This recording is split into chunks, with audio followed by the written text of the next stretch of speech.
Iraq की बर्बादी से लेकर अफगानिस्तान के मलबे तक अमेरिका की तारीख बेगुनाहों के खून और रिसोर्सेज की लूट से भरी पड़ी है।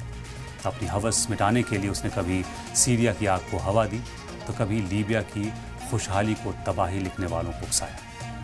लेकिन आज जब वो ईरान के मैदान में अपनी पुरानी चालें चल रहा है तो उसे ये समझना होगा कि वक्त हमेशा एक सा नहीं रहेगा। ट्रंप की ये घेराबंदी, तेल के जहाज़ों को रोकना और मिडल ईस्ट को डराने की कोशिशें दरअसल अमेरिका की उस बौखलाहट का सबूत है जो उसे अपनी ढलती ताकत की वजह से हो रही है। जब चीन की जिद और रूस का इरादा अमेरिका की दादागिरी से टकराएगा तो समंदर का ये पानी लाल रंग में बदल सकता है।